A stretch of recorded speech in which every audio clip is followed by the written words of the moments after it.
नमस्कार, स्वागत है आप सभी का एनएमएफ न्यूज में और मैं हूं आपके साथ शाफनी पटनायक।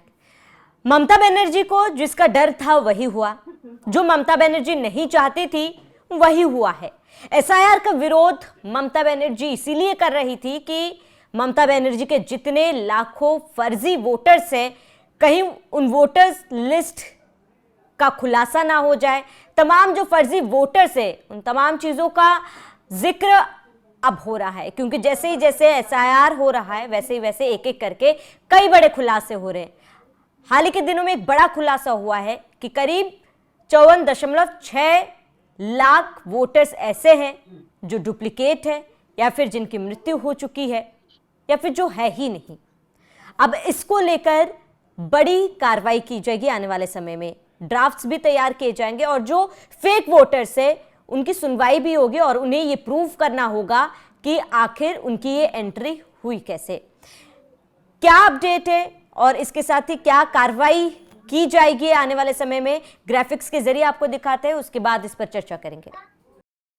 एसआईआर के पहले चरण में 54.6 लाख मतदाता मृत, डुप्लीकेट या लापता पाए गए।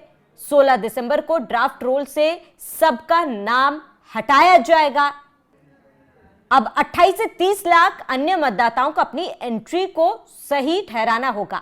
इसके लिए 16 दिसंबर से 7 फरवरी के बीच सुनवाई होगी और वहीं अंतिम मतदाता सूची 14 फरवरी को जारी किया जाएगा, ये निर्धारित किया गया है। और इसके साथ ही आपको बता दें कि बंगाल में फर्जी मतदाताओं का साम्राज्य अब धीरे धीरे खत्म हो रहा है। तो ममता बनर्जी अब जाहिर सी बात है परेशान है, टेंशन में उनका आना लाजमी है। इसी पर हम चर्चा करेंगे। मेरे साथ वरिष्ठ पत्रकार पंकज प्रसून जी जुड़े हुए हैं। पंकज जी, ममता बनर्जी जो नहीं चाहती थी वही हो रहा है। श्रावणी, जब पश्चिम बंगाल में एसआईआर की घोषणा हुई ना, या उससे पहले भी जब बिहार में एसआईआर हो रही थी, तो ममता बनर्जी ने धमकी दी थी कि अगर बंगाल में एसआईआर हुआ तो हम पूरा बंगाल सड़कों पर उतर जाएगा। बंगाल में एसआईआर हुआ, बंगाल पूरा क्या 5% भी सड़कों पर नहीं उतरा, कोई नहीं उतरा। उसके बाद इनकी दूसरी धमकी ये थी कि एसआईआर हुआ तो हम चुनाव आयोग के दफ्तरों का घेराव करेंगे, वो भी नहीं कर सके। अब रिपोर्ट देखिए, 4 तारीख तक होना था एसआईआर, सब फॉर्म वॉर्म भरने वरने का दिन था, हो गया। अभी आज की तारीख में जो इनिशियल सूचना है उसके अनुसार 54.6 लाख वोटर कट गए, मृत पाए गए, या फिर उनके पास डुप्लीकेट वोटर आई कार्ड था या वो पलायन कर गए। कितना? 54.6 लाख। अभी खेल खत्म नहीं हुआ है।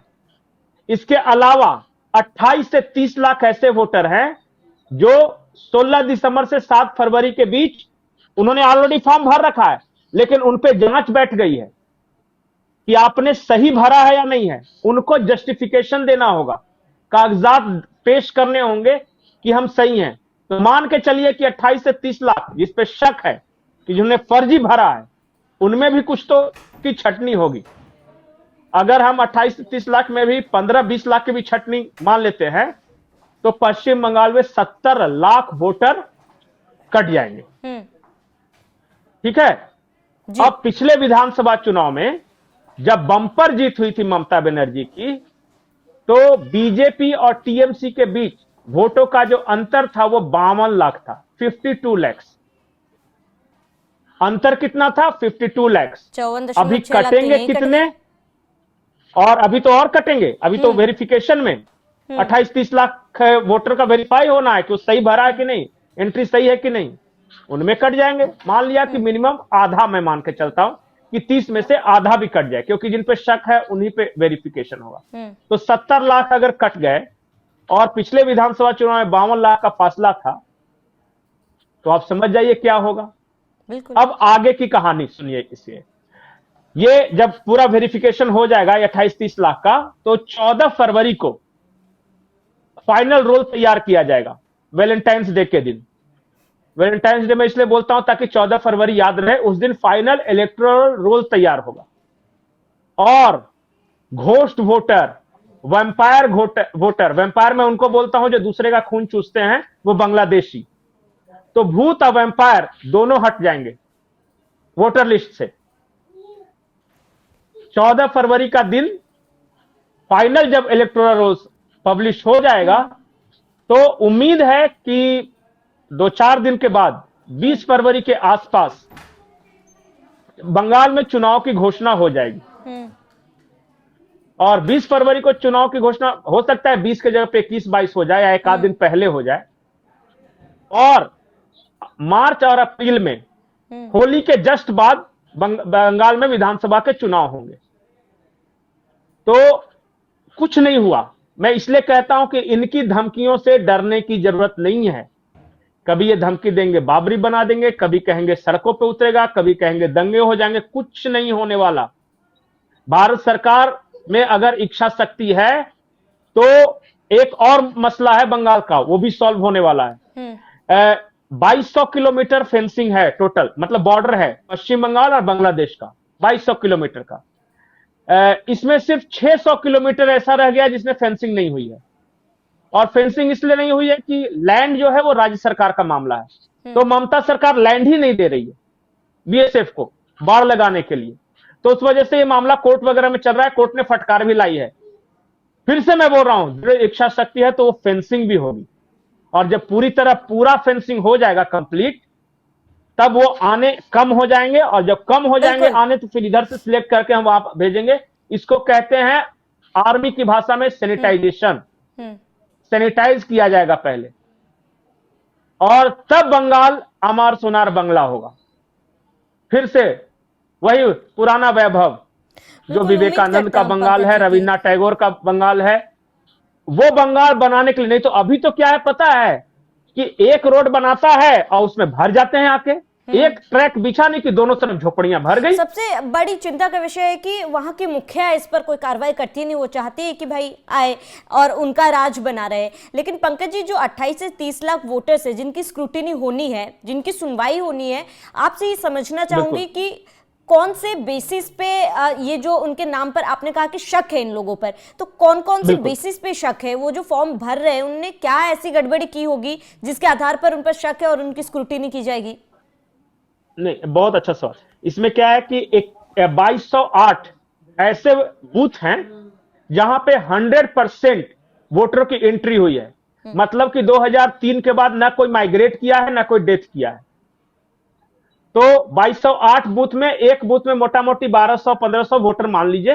तो ये तो उसको कैलकुलेट कर लीजिए कि वहां वेरिफिकेशन हुआ कि भाई कैसे, ये संभव ही नहीं है कि कोई मरा ही नहीं है 2003 के बाद, या कोई माइग्रेट ही नहीं किया है। तो एक तो वो है। दूसरा 7788 7788 ऐसे बूथ हैं जहां पे डिजिटली 100% फॉर्म भरा गया है। मतलब कि जिसके पास गया सबने भर के दे दिया। तो ये भी, तो उस पर भी जांच बैठाई गई है। तो 7788 उधर बूथ मान लीजिए और 2208 यहां पे मान लीजिए, तो हो गए 9000 10,000 बूथ। उसके अलावा बहुत जगह, जैसे कि उत्तर प्रदेश में कैसे एक मामला आया कि नूरजहां ने अपने बेटे के जगह पे फॉर्म भी भर दिया और हस्ताक्षर भी कर दिया, और उसका बेटा रहता था दुबई और कुवैत में, 3 साल से आया नहीं था। तो वैसे भी फर्जीवाड़े बहुत सारे होंगे। तो अभी फिर वेरिफिकेशन का समय है।